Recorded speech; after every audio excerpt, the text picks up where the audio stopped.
Hey everybody, this is Kenny Jang. I got Jake Crandall. Well, this is the Social Media Jumpstart, and we're excited that you've just been hanging on to the end here. We are in a quick lightning round this session with just a couple of more social media platforms that you really should know about. If you keep on talking, I'm going to buzz you, okay? Okay. So let's get right to it. First one I want to talk about is Google+. Google+.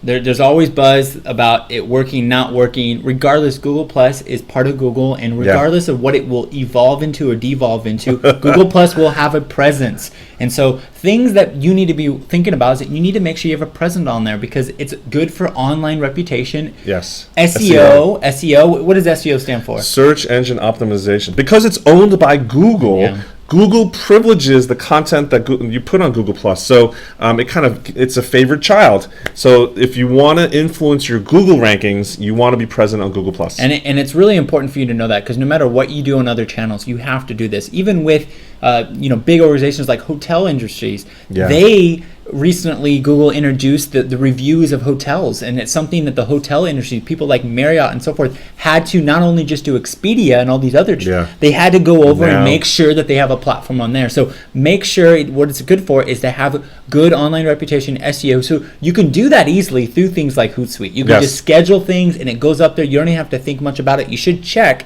but it's something to just make sure you're on. What's some quick homework that they can do with Google+? Well, I think the first one is you got to make sure you're on Google+. Get there, get onto Google+ and create a brand page for your organization. That's the first thing. And fill out all the profile information that's possible. That's the one tip for all these networks is whatever slots there are in the profile, use them. Yeah. Use them to the max because that's going to be to your benefit, and there's no difference here with Google+. So get your brand page up and running. And second one is about reviews. Yeah, I would make sure that you're regularly monitoring reviews on your Google Plus page because those things are really important to the organization. Bad reviews can be a virus, and you want to make sure if somebody walks into your church and writes a review and it's bad, you want to make sure you respond to that publicly so people see that you think about that, you care about that. And I've heard a lot of powerful examples of Michael Hyatt is one where he used to be a CEO of an organization and somebody got a book that was very expensive and it was delivered in a very bad way, and Michael Hyatt as the CEO of this organization followed up publicly and actually shipped the new book over. Kudos to him. Yeah, it was an amazing example of just going the extra mile. The other thing with Google Plus, I would say one way to creatively leverage it is to think about doing some Google Hangouts, some live Hangouts. It's a great way to a live Hangout. All it is, it's a live event that you broadcast through Google Plus, and it's a great way to kind of spotlight that activity and let people know you have that presence. And the more you do things like that creatively, it will challenge people to write reviews and be engaged. Yeah, so Hangouts a little bit like a Skype session with multiple people. Yeah, and you can record it and you can capture it and upload it to your YouTube channel. So that's a little bit of lightning round of Google Plus. Awesome. The next one is Snapchat and Vine. So they're like brothers and sisters. They're really together. Yes. So Snapchat is one network. Vine is another one. They're both evolving as we speak. Yeah. And they're very, what do you call them? Micro video? Yeah, platforms? micro video. Micro video is, what do you mean by micro? It's like less than 7 seconds. Yeah, so Vine is 7 seconds. Snapchat is very similar. It's short snippets. Glimpses. And so for Snapchat, I'm sure you've heard the claim to fame there is that they promise that your Snapchat video will disappear after it's delivered. Not true, totally, but it is the concept of you can take a quick video of yourself, send it to somebody. After they watch it, it basically disappears from their feed. And you have a creative story of a way a priest uses Snapchat. Yeah, this is a story I just heard recently that a Roman Catholic priest was taking confessions. That's cool. Confessional by Snapchat. And because of that notion of that the video disappears, it allowed the parishioners to actually speak into what they were confessing, send it to the priest, and they'd have a conversation. But they felt like they had a means where it's not going to live on the internet forever. Yeah. And with Vine, they're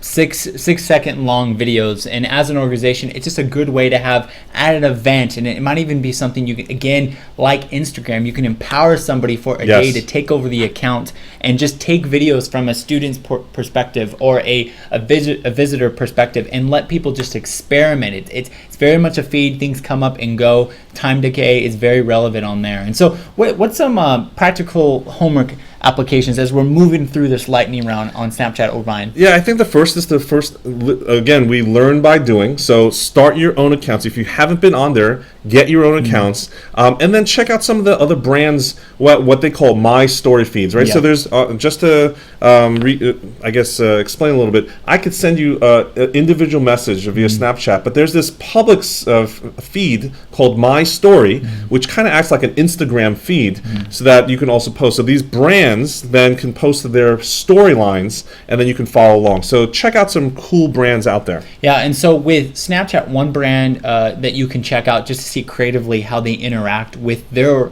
clients, their organization, their community is actually Sour Patch, the candy. I'm actually a big fan of Sour Patch. Are you? And they have some creative. Oh, I'm salivating right now just thinking about it. I know, me too. They have some creative advertisement like programs, but with Snapchat, they do some cool things that you can actually get a lot of ideas. And even like kind of a bigger brand, General Electric actually has a Snap chat account, and they use it in some creative ways. So check that out. And with Vine, one organization to kind of just check out to kind of get you those creative juices going, and how your church, your organization, nonprofit, whatever it is going, is check out the New England Patriots. Oh, you're gonna go there? I know. I don't mean to bring up anything. You know, being from Southern California, I don't really have too much of a football alliance because we just kind of come and go with our teams. Well, but it is true. New England, the Pats, have a very interesting Vine feed. Yeah. So if you light up an account on Vine, this is one account you should go look at. Yeah. So that's a lightning round and some social media accounts that we didn't get time to cover, but there's a little bit of a high view, 30,000 square view of what you need to know. And in our next section, we're going to be talking about next steps, practical steps on where do you go from here. Yeah. So we're looking forward to that. We'll see you in the next session.